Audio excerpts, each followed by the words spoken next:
The mahogany doors of Whitmore Academy had witnessed countless dramas in their 100-year history, but nothing compared to the chaos that followed Victoria Ashford's daughters through its marble hallways.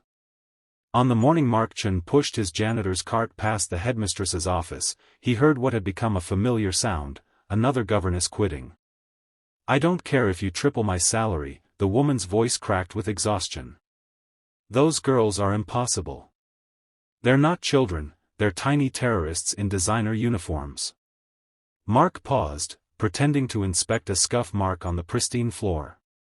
Through the frosted glass, he could see the silhouettes, the rigid posture of Mrs. Whitmore, the defeated slump of yet another caretaker admitting defeat, and two small figures sitting eerily still on the leather sofa. Emma and Lily Ashford, 8-year-old twins with their mother's piercing blue eyes and their late father's sharp intellect. They were also, according to the last 17 months of school records, utterly unmanageable. Mark understood pain that made you lash out. He'd worn it like a second skin for 3 years now, ever since cancer had stolen his wife Sarah and left him alone with their son, Danny. Sometimes grief made you hard. Sometimes it made you kind. The difference, he'd learned, was whether someone showed you it was safe to feel again. The office door burst open, and the governess rushed past him without a glance. That's how it always was, the invisible janitor, the man who cleaned up other people's messes. Mark had made peace with invisibility. It gave him time to notice things others missed. Like the way Emma's left hand trembled slightly whenever someone raised their voice. Or how Lily had memorized the exact schedule of every staff member's rounds, timing her mischief to perfection. These weren't malicious children. They were terrified ones, testing every adult to see if they'd stay or abandon them like their father had when he died, like their mother did every time she chose a business meeting over a school play. "Mr. Chen." Mrs. Whitmore's voice cut through his thoughts. "A moment, please." He'd never been summoned into the inner sanctum before. The office smelled of old money and fresh desperation. The twins studied him with unsettling intensity, their identical faces revealing nothing. "I have an unusual proposition," Mrs. Whitmore began. "You have a son here on scholarship, correct? Daniel, 6th grade?" Mark's jaw tightened. "Danny's a good kid. If this is about..." "It's not a complaint. Quite the opposite." She steepled her fingers. "I've observed something interesting.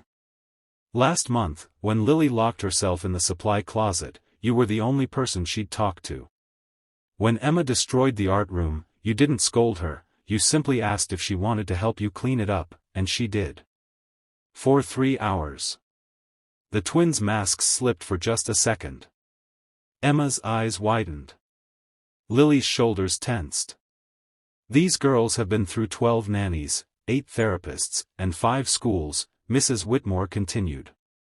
"Their mother is at her wit's end. She's threatening to send them to separate boarding schools in different countries if we can't find a solution. I'm asking you to try something unprecedented. Be their caretaker during school hours. Guide them. Connect with them. Whatever you're doing, it's working." Mark looked at the twins. Really looked at them.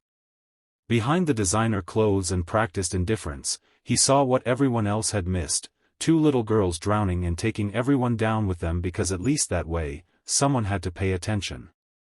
"Why would we listen to a janitor?" Lily's voice was ice, a perfect mimicry of what she'd probably heard adults say. "You wouldn't," Mark replied simply. "You'd listen to a dad who gets it. My son lost his mom. I know what it's like when the world keeps spinning but yours has stopped. I know what it's like to be so angry you want to break everything because maybe if enough things are broken, someone will finally fix what actually matters." Emma's breath hitched. Lily's eyes glistened. "I can't replace your dad," Mark continued. "Nobody can. But I can show up. Every single day. And I can promise you this, no matter what you do, no matter how hard you push, I won't leave." Lily's voice came out small, so different from her usual sharp tone. "Everyone leaves. Not everyone, Mark said.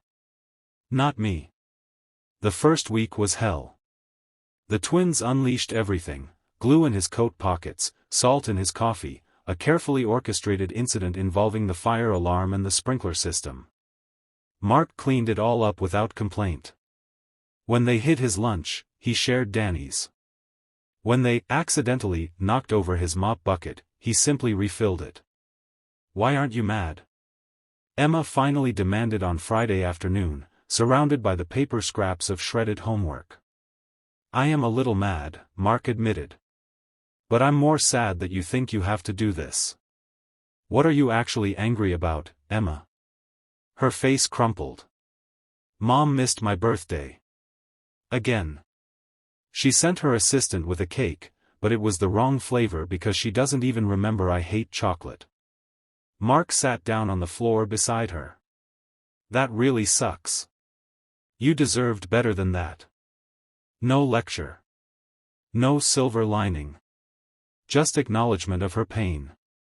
Emma stared at him, then burst into tears, real ones, not the calculated crying she used to manipulate adults.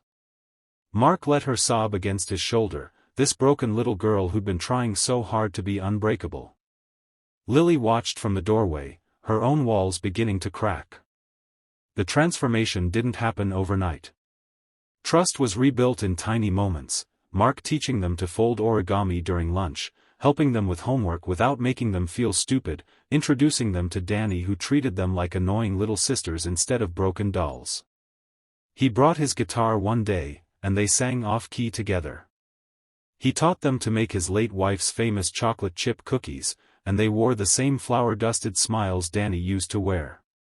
3 months in, Victoria Ashford finally came to the school, not for a disciplinary meeting, but because Mrs. Whitmore had called her with impossible news: her daughters were thriving. Mark was in the courtyard with the twins when she arrived, all 3 of them planting flowers in the memorial garden. Victoria stood frozen, watching her daughters laugh, genuinely laugh, as Lily accidentally dumped an entire bag of soil on Emma's head. "Girls?" Victoria's voice wavered. They turned, and Mark saw the fear flash across their faces, old habits dying hard. But Emma took a breath and walked toward her mother. "We're planting forget-me-nots," Emma said quietly.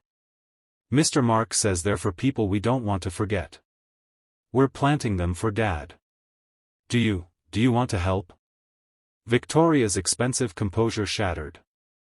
She dropped to her knees in her $1,000 suit, dirt and all, and pulled her daughters close. "I'm so sorry," she whispered. "I thought if I stayed busy enough, it wouldn't hurt so much. But I made everything worse. I forgot you were hurting too." "We made it hard to remember," Lily admitted, her voice muffled against her mother's shoulder. Mark started to slip away, giving them privacy, but Victoria looked up. "Wait. Please." Her eyes were red-rimmed but clear. "I don't know how you did this. How you reached them when everyone else failed." "I didn't do anything special," Mark said. "I just showed up. And I saw them, really saw them, as kids who were scared and sad, not problems to be fixed. Sometimes people don't need solutions. They just need someone to stay." That evening, Mark found an envelope in his locker. Inside was a check that made his hands shake, enough to cover Danny's tuition for the next 4 years, plus a medical fund. There was also a handwritten note from Victoria: "You gave me back my daughters. This doesn't come close to repaying that, but it's a start. Also, the board has approved a new position, Student Wellness Coordinator. The job's yours if you want it. Heaven knows we need someone who actually understands kids." But the real payment came the next morning when Emma and Lily ran to greet him, their smiles unguarded and real. When Emma hugged him and whispered, "Thank you for not giving up on us," Mark knew he'd found his purpose again. 6 months later, Mark stood in the same memorial garden, now flourishing with color. Danny and the twins were attempting to teach Victoria how to play soccer, with predictably chaotic results.